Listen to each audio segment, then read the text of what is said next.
ईश्वर के दर्शन करके झांसी घाट का दर्शन पाया। पूजन पाठ होने के पश्चात सांडिल्येश्वर भगवान की दर्शन मिले। सांडिया घाट में सांडिलेश्वर का दर्शन पूजन करने के उपरांत प्रातःकालीन पूजन अभिषेक होने के पश्चात यात्रा आगे बढ़ती है। उस यात्रा के क्रम में हम होशंगाबाद की धरती को आए हैं। होशंगाबाद की ये पावन धरती है। इस धरती का विशेष महत्व है।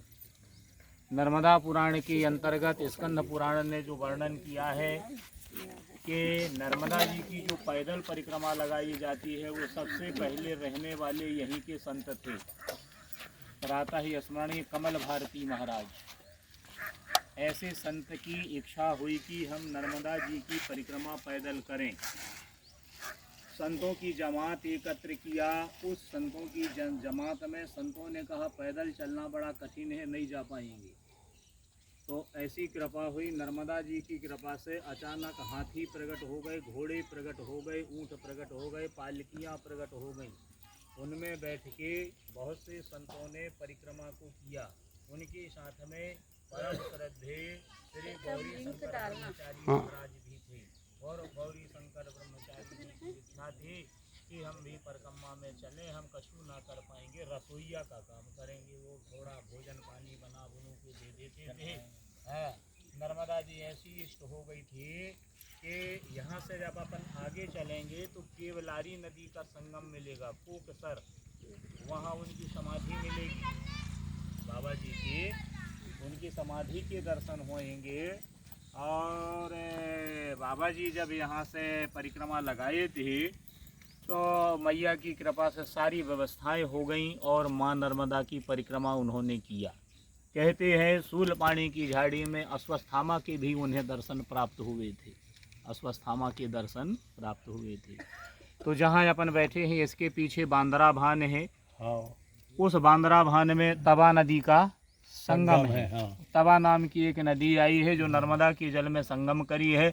बहुत पूर्व की कहानी है कि विश्वानर नाम के राजा थे और विश्वानर नाम के राजा जो थे उनके घर में चोरी हो गई, सब कुछ चला गया, पानी पीने को गिलास नहीं बचा। तो विश्वानर नाम के राजा चिंतित होकर घर परिवार राजपाट को छोड़ के कि अब धन है ही नहीं, खजाना है ही नहीं, राजकोष कैसे चलेगा, तो मंदराचल पर्वत में चले गए कि यहाँ से जाके प्राणांत कर ले में। इतने में नारद जी का आगमन हो जाता है। नारद जी ने कहा रे राजन क्यों मरने आए हो? राजा ने कहा महाराज सब चोरी हो गई, रह के क्या करेंगे? तो नारद जी ने ज्ञान उपदेश दिया, तत्व ज्ञान दिया कि भैया धन दौलत माल खजाना में कुछ नहीं रखा है, ये सब यहीं रह जाएगा, हरि भजन करो यही साथ जाएगा। लेकिन राजा बातों को अनसुनी कर रहा था। नारद जी की उपदेश को अनसुनी किया, इधर उधर मुँह करके सुन रहा था, कान में प्रवेश नहीं हो रही थी वो बात, सिर की ऊपर से जा रही थी।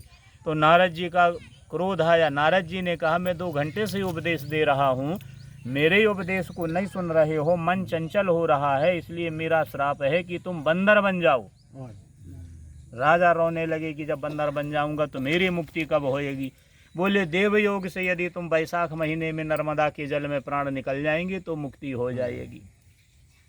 तो वही बंदर बन के घूमते घूमते घूमते घूमते हमारे यहीं तवा नदी के संगम के क्षेत्र में वह बंदर आया। गर्मी के दिन थे, प्यास लगी, जामुन के पेड़ लगे थे, फल खाया, पानी पीने के लिए उछलने को जैसे ही छलांग लगाया कि उस पार चले जाऊं, बीच नर्मदा के जल में गिर जाता है, प्राण निकल जाते हैं। दिव्य देह धारण करके भगवान के धाम को चला गया। इस कारण से उस स्थान का नाम बांद्रा भान है, जिसे बानर भालू तीर्थ के नाम से जानते हैं। बोलिए नर्मदा मैया की जय। अभी आप जो सुन रहे थे वो हमारे नर्मदा तट के बमनी बंजर इंद्री वाले महाराज के मुखारबिंद से बांद्रा भान की कथा, जो अभी आप रास्ते में देखे हैं वही बांद्रा भान घाट था। अभी जाते में भी मिलेंगे। और ये होशंगाबाद का कौन सा पोस्ट ऑफिस घाट में ये सभी लोग हैं।